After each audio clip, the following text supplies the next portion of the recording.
It's as if like federal workers somehow they can't be held to the same standard that You are private employees can be. you are both completely wrong. And Gentlemen, Elon Musk sent an email to federal employees asking what they do in a week, and their responses are due today, Monday. There's been a mixed response from federal agencies, with some departments telling their employees not to respond to Musk's email. So, Carl, what do you make of this request for an accounting of your past week? well, the deadline is 8:59 p.m., so almost midnight on Monday night. This went out Saturday. You know, an organization that wants to take stock of what its employees are doing, that's a healthy thing. This was not that. This was an unhealthy thing. It was one step above trolling, really. And Elon Musk followed it up with tweets over the weekend saying a failure to respond would be considered a resignation, which the original email didn't say that, and that's patently illegal anyway. But it was, it wasn't a good faith effort to try and do what President Trump and Elon Musk say they're trying to do, which is um, make sure that the federal workforce is working and that they're efficient and that the United States isn't spending taxpayers' dollars unwisely. There are ways to do that, but that wasn't this. This was in the tone was insulting. It was demeaning. I know people who got it. He couldn't even be bothered to write a grammatical sentence. The word approximately is abbreviated, which I'd never seen before. There's no there's no sense who this goes to or what person is going to read 2.3 million responses. And of course, it went to agencies that had no business going to: the CIA, the FBI, Justice Department. These people are working on confidential things that they're not allowed legally to put in an email. And Kash Patel pushed back. The FBI said, "Well, no, we're not going to do that. We'll go through. We'll do this the proper way." I just, why do you think it was not a good faith effort, Carl? I mean, how would this have been done that would have been acceptable to you? Because Well, you say it's a good thing. So, no, Tom, as you know, I manage people, not 2.3 million people, but and I think, and you could ask our current colleagues, Tom, or anybody who used to work for me. I believe that you should treat people who work for you with respect. So let's start with that. It was disrespectful. The tone was snotty. There's this idea, and Elon Musk and President Trump have talked about that the federal workforce is full of people who don't even come to work and don't do anything. If I'm prepared to accept that there are people like that, and they should find them and try and figure out how to get them to leave. But this was, let's just start with this. It was utterly disrespectful. But Carl, just if you were coming in and you were trying to take a sort of benchmark of an organization, whether it's 2.3 million or 23, it doesn't really matter. I'm just having trouble with the idea that this is disrespectful to ask somebody what they did in the past week and to sort of document it in a couple bullet points. It seems to me an innocuous question that any McKinsey consultant or anyone would come in. It seems fairly standard to me. So I don't, Andy, I know you're sincere, but I think if you were on the receiving email, a recipient of that email in any organization you work, you'd have a very different reaction. I don't know, You because don't, you don't know, wait, you don't know who it came from. You don't know where the information goes. It's this, Mhm. and it went to everybody irrespective. They weren't really asking people what they do. They were trying to get people to quit. If you Mhm. wanted to actually do that, you'd go to the manager. First of all, you'd start at the cabinet level. You've got these agencies. You've just installed a cabinet of your choosing. You've picked every single person to head every agency. Donald Trump got all of his people, including people that his own party thought were unqualified or underqualified, but they went with this. They said, you know what? He won the election. He won it decisively. He gets to choose his own government. That's where you'd start. You'd go to these agency heads, the cabinet people you've just named, and you'd ask them to do some of this, and they would go down to their managers, and it would be done in a more respectful, in a more orderly, in a more productive way. This Department of Government Efficiency is so inefficient itself that it's become a parody. So that's my response to what you said, Andy, and I'm prepared to take flack from Tom now. well, I'm prepared to give you some because I mean, Look, I just this idea that the Democrats are defending and the media are defending, and Carl, you're part of the media, I guess, but like Oh, I'm part of the media. that somehow federal workers are some, protected class that can't be asked what they're doing, and probational workers can't be fired. Stuff like this goes on every single day in the private sector, and the media doesn't write.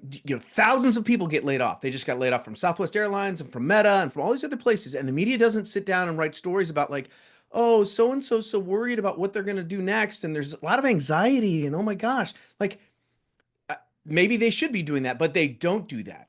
And employees all around America, private employees, are getting audited all the time. They get asked like, what are you doing? This is not some crazy idea.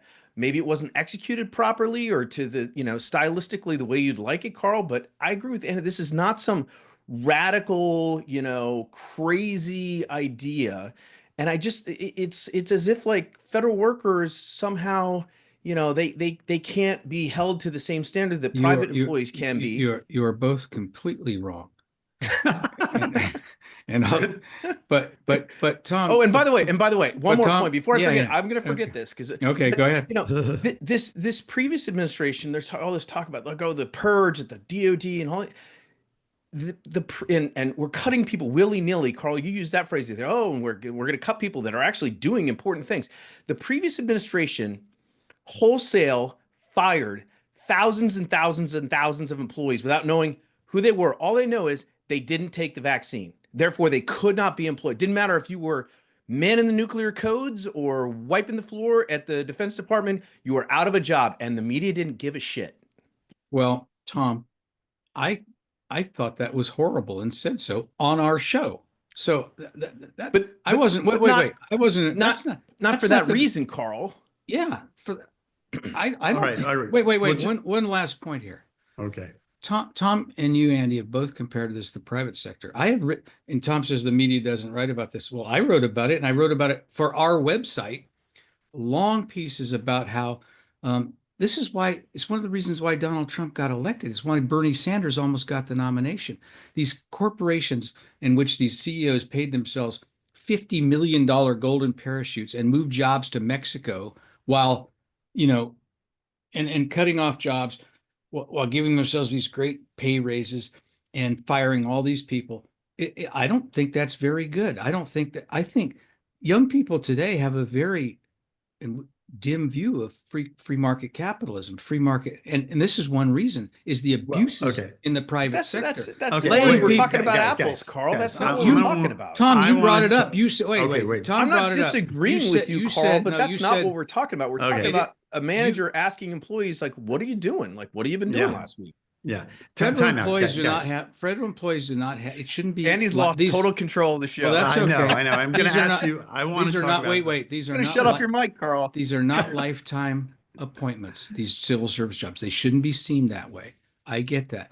But when people work for you, you treat them with respect. That's my principle in the private sector or the public sector. Yes, and laying people off should be done in a humane way and for the right reasons in an organized way, and it should actually save money. Okay. And if you're not doing that, you're just being cruel.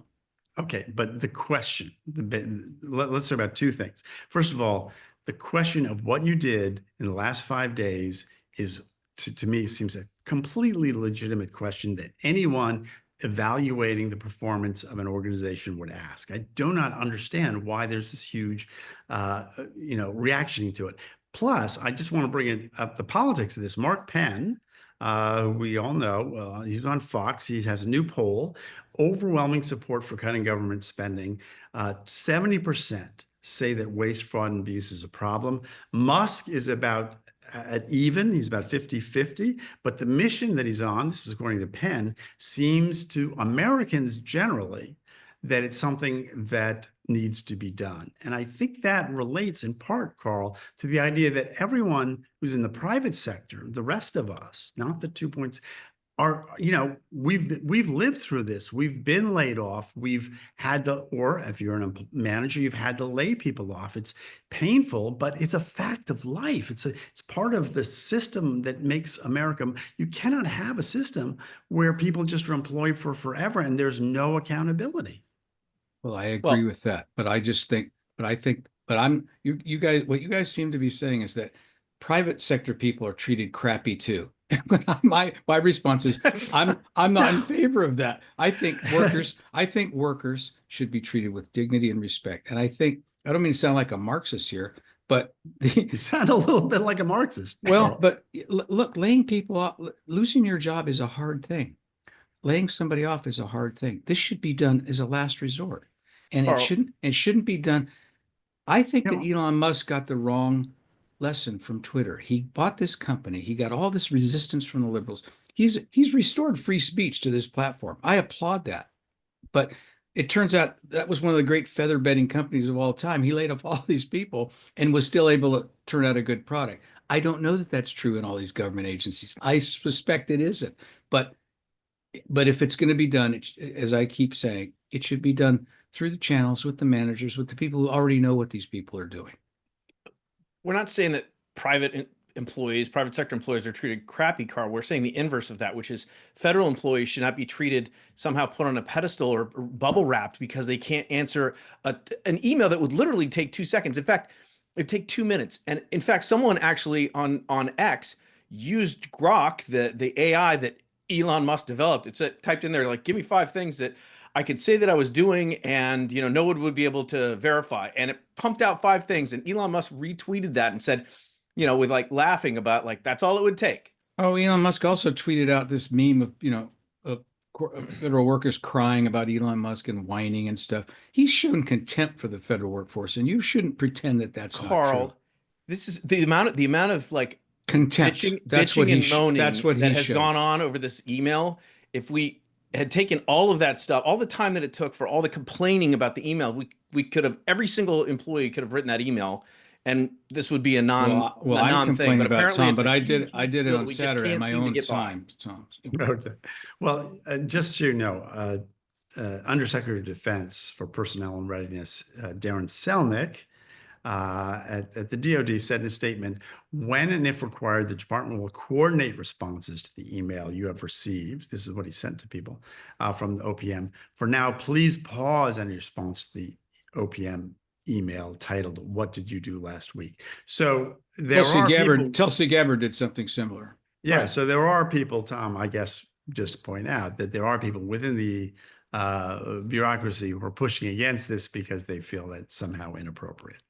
Yeah, and well, inappropriate. I don't know that Tulsi Gabbard. I mean, her thing was, look, we don't want to be sending classified information around, Right. and it said in the original email, don't send anything or any attachments that are classified. So, but understanding when you're asking people at the NSA or the CIA or these other agencies to tell you what you're like, as Carl said, people at the Justice Department, they're working on confidential stuff they can't really say, and probably shouldn't say. So, in that sense, I agree. I think, there's a certain section of the federal workforce that probably should have been exempted from this, and they weren't. And so it's kind of taking place sort of piecemeal after the fact. And, maybe that's not the greatest thing. But at the same time, I don't think it's like such a huge thing that, it demonstrates why this was a horrible idea that people should have to answer, what they were I doing. will go back to Carl just one more time. The idea that if you were McKinsey or you were going in and you were looking at an organization,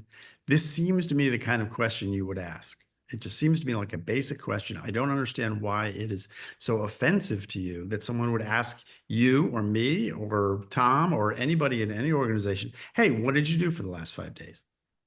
So I would be able to answer that. So if there was a hostile takeover of Politics, right, and someone came in and asked me that question, I would answer them with choice Anglo-Saxon words. you